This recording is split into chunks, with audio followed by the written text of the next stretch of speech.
Barka da zuwa channel na Murtaja Lungo. Sabbin zuwa channel din mu su danna mana subscribe, kana su danna mana alamar kararrawar sanarwa dan samun sabbin shirye-shirye da zaran mun daura. Bismillahirrahmanirrahim. Littafin Nudar, kashi na 9. Amma mai gida lafiya dai? Wannan fa naga ko takalmi babu a kafarta. Ko dai mahaukaciya ce? Ba ta da lafiya ne.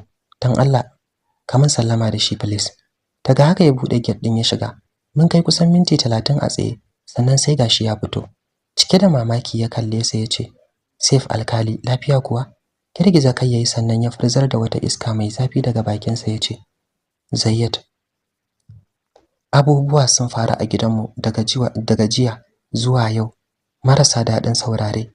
Nan da yayi masa bayani in brief, sannan daga karshe ya ce, 50,000 nake so please idan zan samu, kuma ba bashi ba domin ban san tarai ba. Duk irin karfin zuciyar Zayyat bai san lokacin da hawaye suka balle masa ba. Cikin tashin hankali ya ce, "Inna lillahi wa inna ilaihi raji'un." Saif yanzu a tunaninka ina ka nufa da wannan yarinyar? Yanzu ban sani ba, bazan kuma ce gashi ba, amma dai akwai inda nake tunani. Dan jim yayi na wasu dakiku, sannan daga baya ya sauke numfashi jiki a mace ce, "Saif, Allah ya yi muku mafita ta alkhairi. Allah ya tsare ku da tsarewarsa." Daga haka ya shiga gida. Ba a jima ba sai gashi ya dawo. Silvers ne ya jefo min. Duk da bai yi magana ba, na fahimci abin da yake nufi. Shi yasa ba tare da musu ba na sanya kafata a ciki. Kuɗi ya damƙa masa a hannu yana faɗin, 100 ne nan, ka rike su Saif. Ka fi karfin komai daga wurina. Sannan ga ɗayar wayata. Daga aljihunsa ya ciro ta. Tocin ne ita ma babba. Budewa ya cire sim card ɗaya ya mika masa, yana faɗin, ka rike ta a hannunka. Ɗayan layi na yana ciki. Ka rika kiran su mama, su ma su san halin da kuke ciki.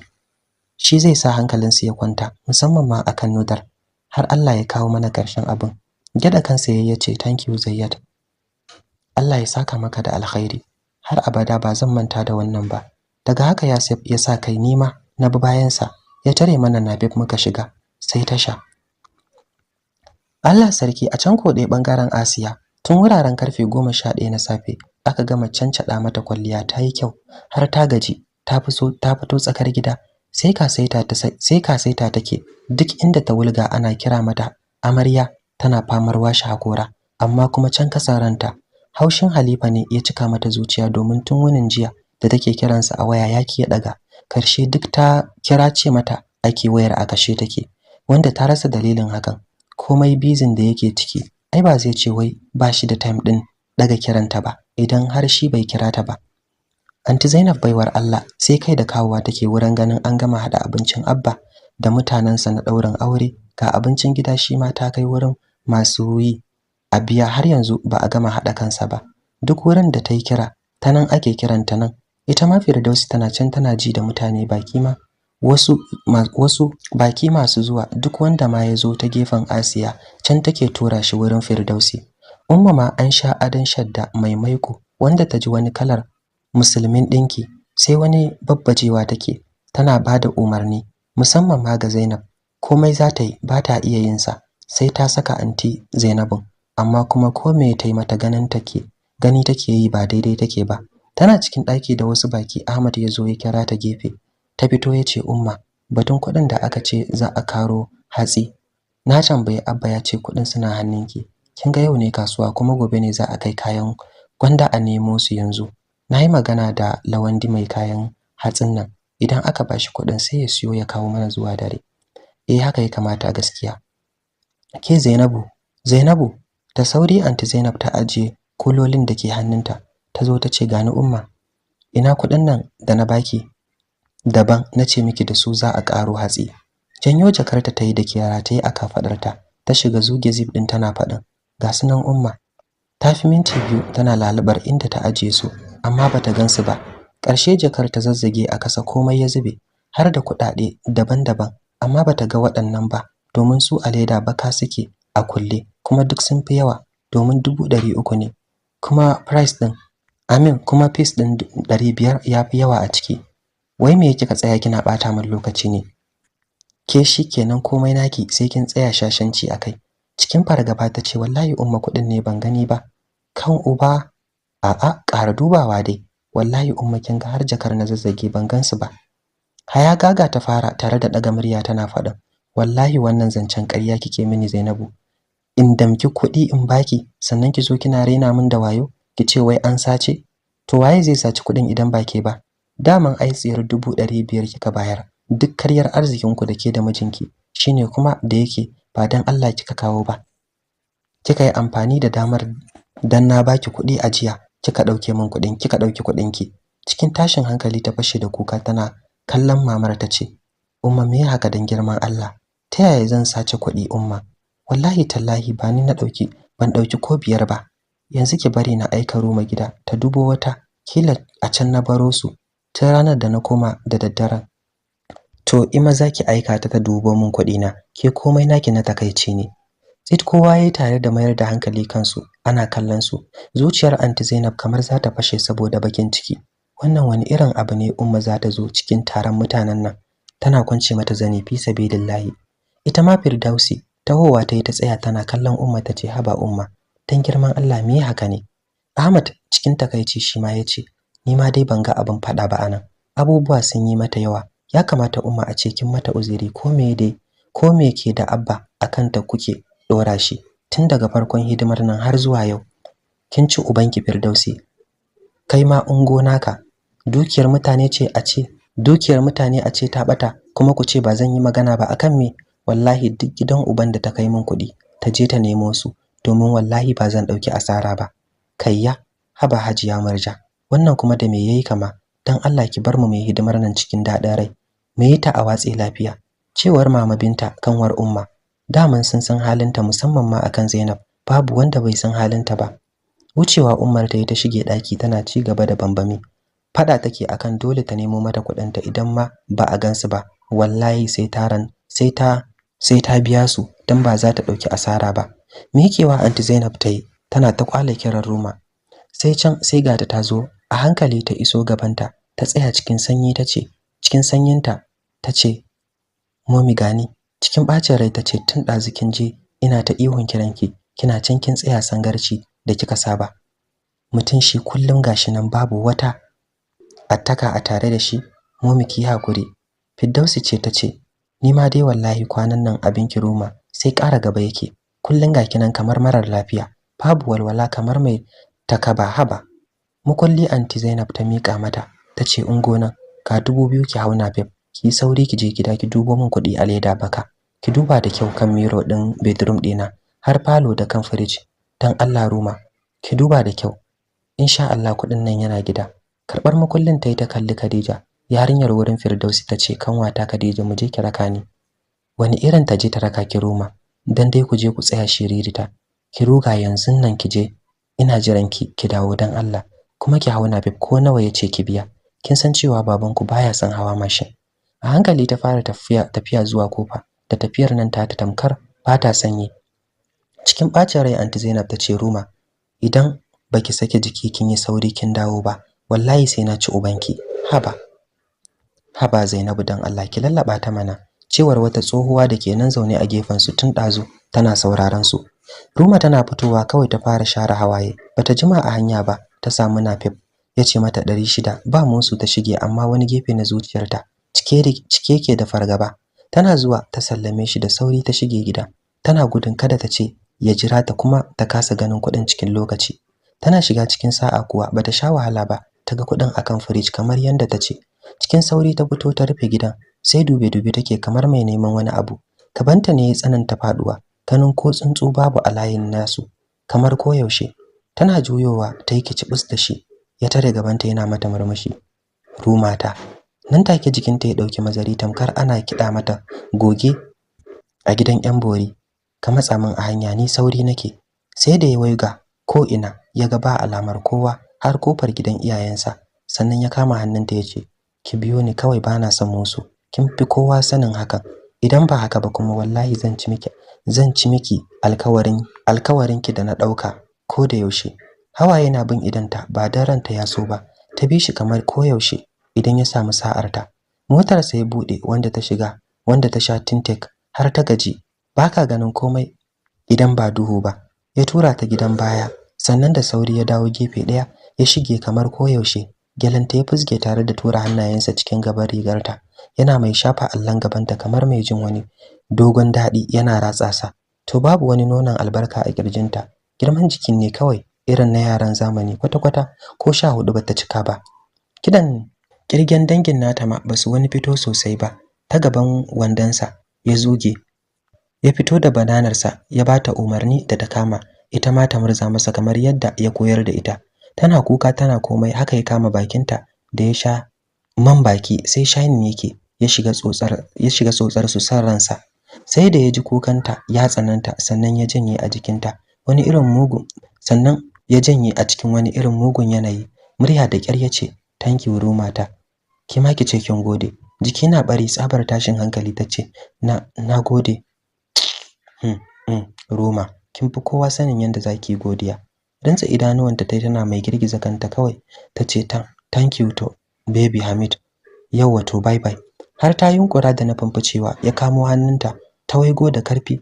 Mummunan kamanninsa ya fito da shi as usual. Mai saka ta fitsari a wando ya nuna mata cikin kakkausan kashedi yace, "Kada ki taba sanar da kowa sirrin mu Roma.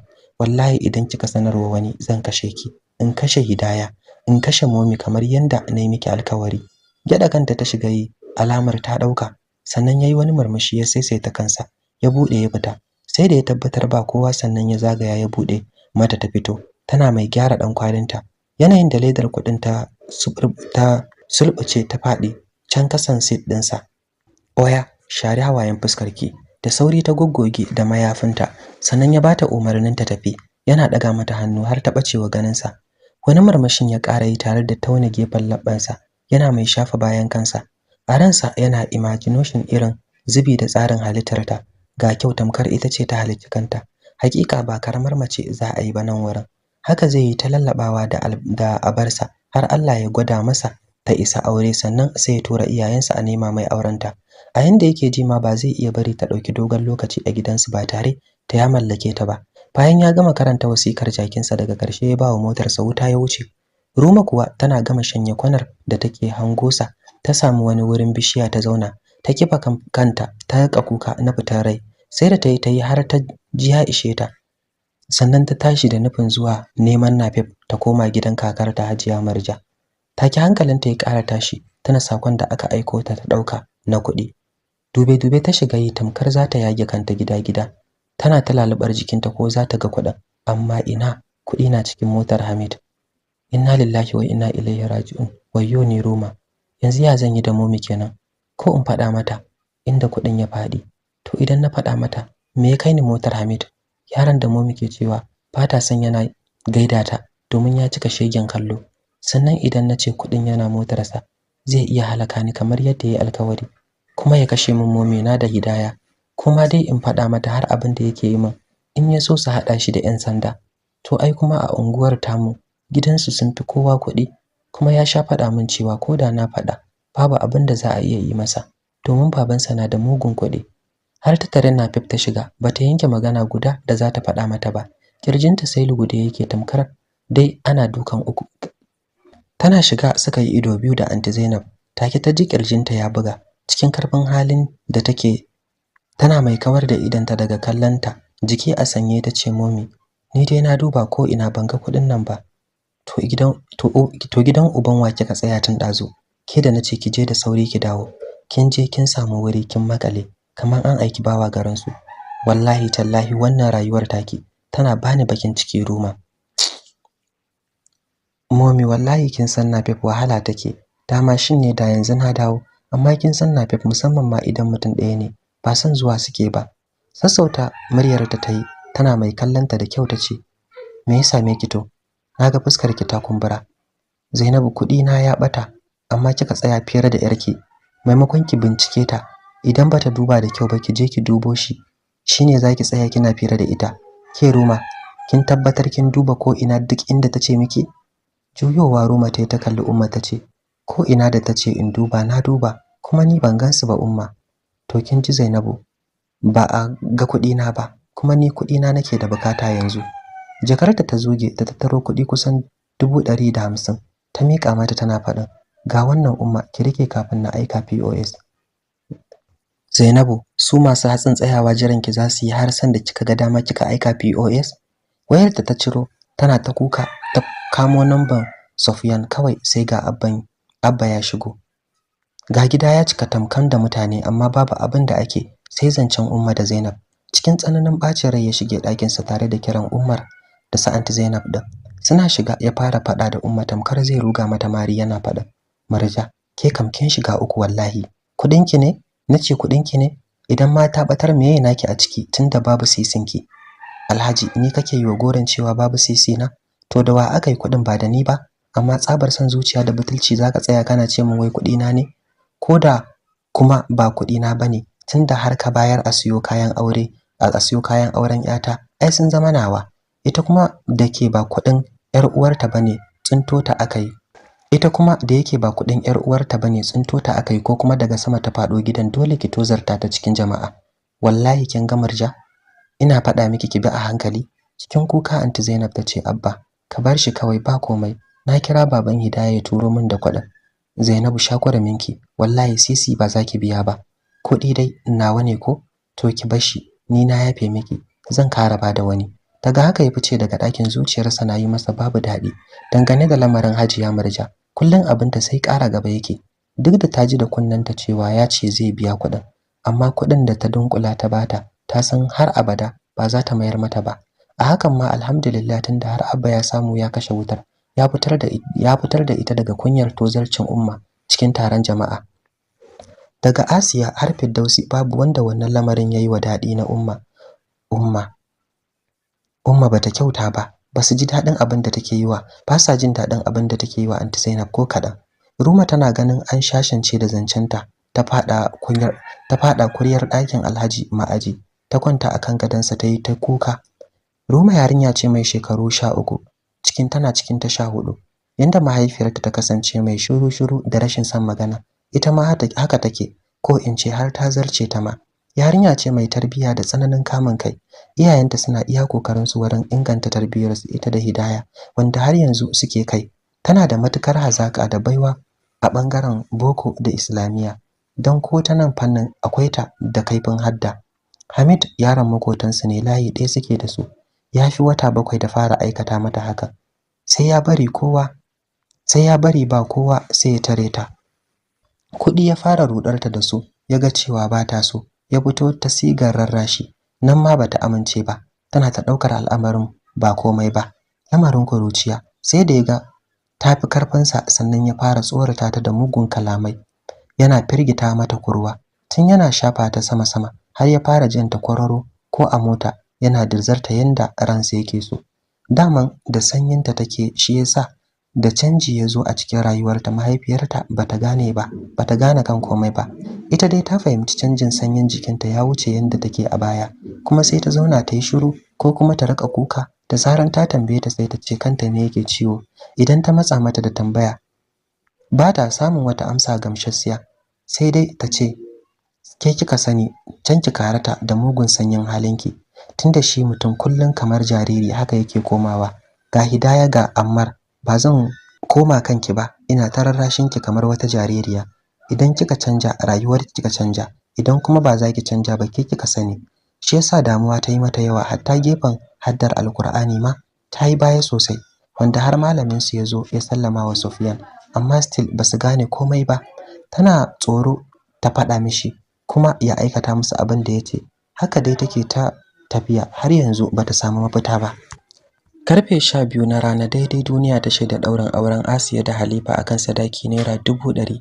Ana gama ɗaura auren, a al'ada ta mu irin ta Hausawa, aka shiga neman ango domin a yi masa barka, amma babu shi, babu labarinsa. Aka yi taro aka watse. Halifa na gida bai san ma an yi ba. Ya Huzaifa yayi da shi ya tashi ya shirya ya tafi, yace babu inda zashi. Ƙarshe ma ko da 12 ta buge, zazzabi ne mai zafin gaske ya kama jikin shi. Ana gama ɗaura nasu 12:30 aka ɗaura na Nadia da Alhaji Mansur. Instead of gidan ya cika ya kacame da murna, sabanin haka aka samu, domin ko ina shiru ne tamkar gidan da aka yi wa mutuwa haka ya dawo. Nuruddin na fitowa daga falon baba tun da safen nan ya ba su uwar umarni da su wuce su ba wa mutane wuri ba a da bukatar su. A ranar karfe 7 dangin Alhaji Mansur ne suka zo domin tafiya da Nadiya. Wasu dattijai ne guda biyu sai kanwarsa guda ɗaya. Har kuryar ɗakin mama ya Hadiza ta cimma ta tana kwance tana kuka ta ce Nadiya ki tashi ki shirya please. Kin ga har ƴan uwan Mansur sun zo tun ɗazu. Please ki tashi ki saka kayanki. Ga sunan na aje miki. Cikin shekar kuka ta dago kanta dake tsananin sara mata. Ta ce ya Hadiza wallahi bana so. Ni bana son auren ma gabaki ɗaya. Na tsani maza wallahi. Zaunawa ya Hadiza ta yi a bakin gadon tana mai kallon Nadiyar. Ta sassauta murya ta ce Allah sarki wannan kenan duka anan zan dakata. Sai mun haɗu da ku a kashi na gaba domin jin ci gaban labarin. Mu huta lafiya. Bismillahirrahmanirrahim.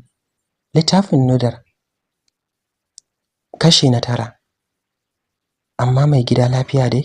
Wannan fa naga ko takalmi babu a kafarta. Ko dai mahaukaciya ce? Ba ta da lafiya ne. Dan Allah kaman sallama da shi please. Daga haka ya bude gate din ya shiga. Mun kai kusan minti 30 a tsaye sannan sai gashi ya fito. Cike da mamaki ya kalle sa ya ce Saif alkali lafiya kuwa? Girgiza kai yayi sannan ya furzar da wata iska mai zafi daga bakin sa ya ce Zayyad abubuwa sun faru a gidanmu daga jiya zuwa yau marasa daɗin saurare. Nan da yayi masa bayani in brief sannan daga ƙarshe ya ce 50,000 nake so please idan zan samu kuma ba bashi ba domin ban san tarai ba. Duk irin karfin zuciyar Zayyad bai san lokacin da hawaye suka balle masa ba. Cikin tashin hankali ya ce inna lillahi wa inna ilaihi raji'un. Saif yanzu a tunaninka ina ka nufa da wannan yarinyar? Yanzu ban sani ba bazan kuma ce gashi ba amma dai akwai inda nake tunani. Dan jim yayi na wasu dakiku sannan daga baya ya sauke numfashi jiki a mace ce Saif Allah yayi muku mafita ta alkhairi. Allah ya tsare ku da tsarewarsa. Daga haka ya shiga gida. Ba a jima ba sai gashi ya dawo. Silvers ne ya jefo min. Duk da bai yi magana ba na fahimci abin da yake nufi. Shi yasa ba tare da musu ba na sanya kafata a ciki. Kudi ya damka masa a hannu yana faɗin 100 ne nan ka rike su Saif. Kafi karfin komai daga wurina. Sannan ga ɗayar wayata. Daga aljihunsa ya ciro ta. Tocin ne ita ma babba. Budewa ya cire sim card ɗaya ya mika masa yana faɗin ka rike ta a hannunka. Ɗayan layi na yana ciki. Ka rika kiran su mama. Su ma su san halin da kuke ciki. Shi zai sa hankalinsu ya kwanta musamman ma akan Nudar. Har Allah ya kawo mana ƙarshen abin. Gyaɗa kansa ya ce thank you Zayyad. Allah ya saka maka da alkhairi. Har abada ba zan manta da wannan ba. Daga haka ya sa kai nima na bi bayansa ya tare mana nabib muka shiga sai tasha. Allah sarki a can ko ɗaya bangaren Asiya tun wuraren karfe 11 na safe aka gama cancada mata kwalliya ta yi kyau har ta gaji ta fito tsakar gida sai kasaita take duk inda ta wulga ana kira mata amarya tana famar washe hakora amma kuma can kasaranta haushin Halifa ne ya cika mata zuciya domin tun wunin jiya da take kiransa a waya yaki ya daga karshe duk ta kira ce mata ake wayar a kashe take wanda ta rasa dalilin hakan komai bizin da yake ciki ai ba zai ce wai ba shi da time din daga kiranta ba idan har shi bai kira ta ba. Anti Zainab baiwar Allah sai kai da kawowa take wurin ganin an gama hada abincin Abba da mutanansa na daurin aure ga abincin gida shi ma ta kai wurin masu yi a biya har yanzu ba a gama hada kansa ba. Duk wurin da ta yi kira ta nan ake kiranta nan.